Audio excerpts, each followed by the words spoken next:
Waalaikumsalam warahmatullahi wabarakatuh. Tapi pun. Ya pun.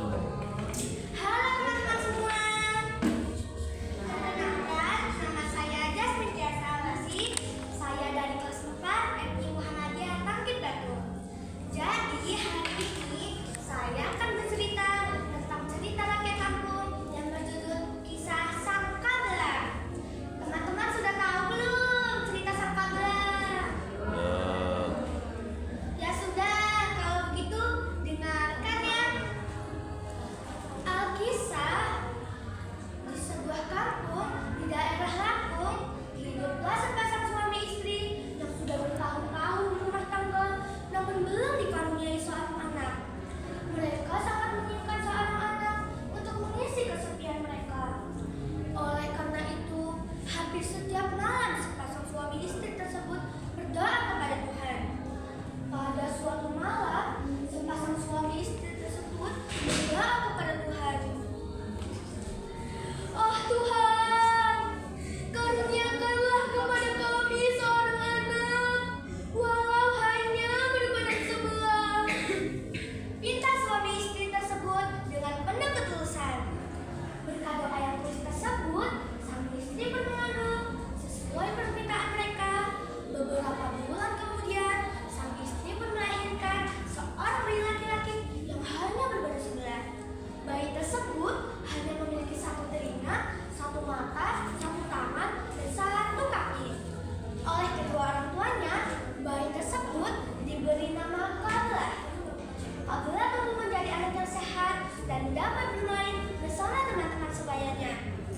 Walaupun ia hanya berbadan sebelah, ia senantiasa mendapatkan kasih sayang dan perhatian yang tulus dari kedua orang tuanya. Pada suatu hari, saat sedang asyik bermain, Kabelah dihina oleh teman-temannya.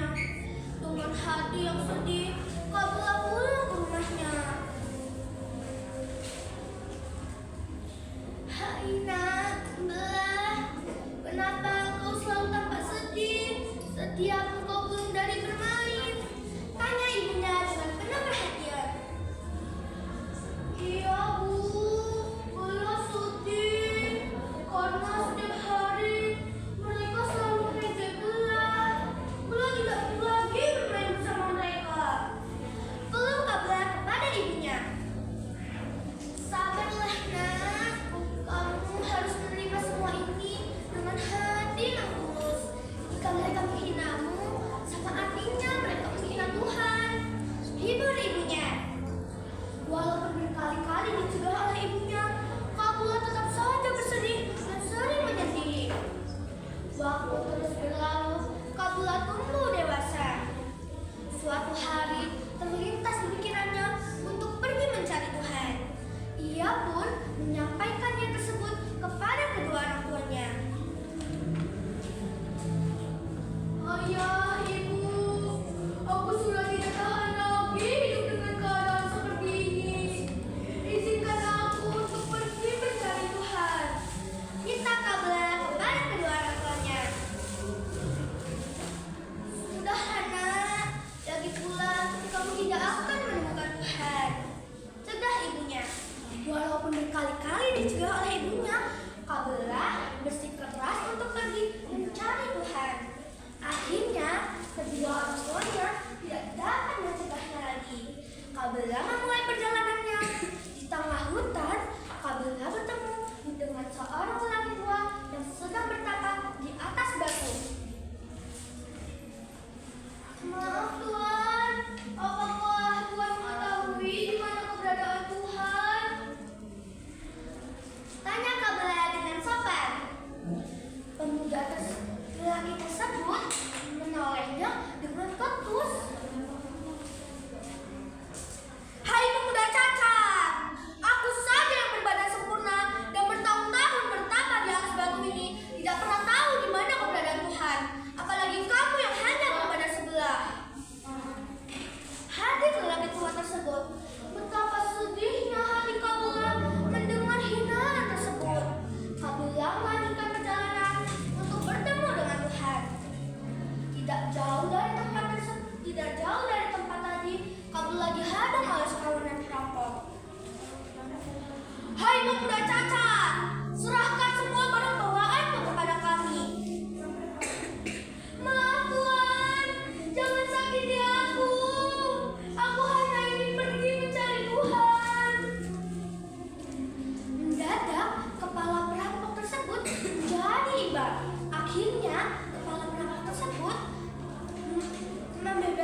dinginnya malam dan dari gangguan binatang buas.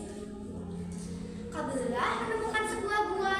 Saat Kabelah ingin masuk, suara gaib terdengar. Hai anak muda, kamu tidak boleh ada di dalam ruangan ini. Saat Kabelah ingin keluar dari ruangan tersebut, rasa kantuk yang hebat menyerang Kabelah. Akhirnya Kabelah tertidur di dalam gua tersebut.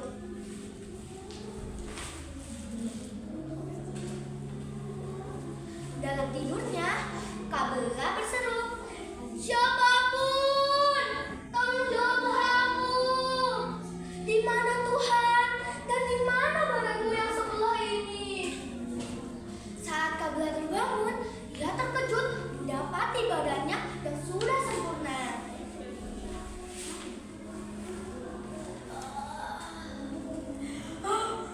Badanku, akhirnya.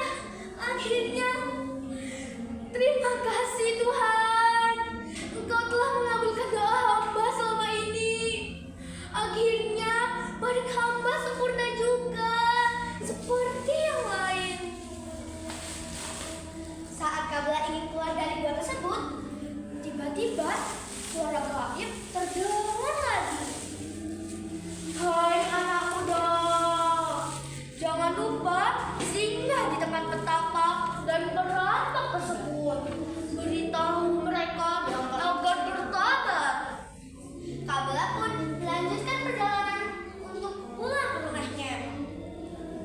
Tidak lupa, Kabelah menyampaikan pesan dari Tuhan kepada petapa dan perampok tersebut.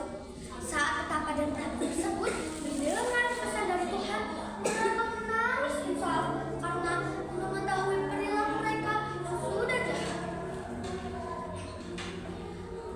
Kabelah melanjutkan perjalanan ke rumahnya. Sesampainya di rumah, kedua orang tua Kabelah menyambut Kabelah dan menangis haru melihat putranya yang sudah sempurna. Akhirnya mereka pun hidup bahagia tanpa sedikit pun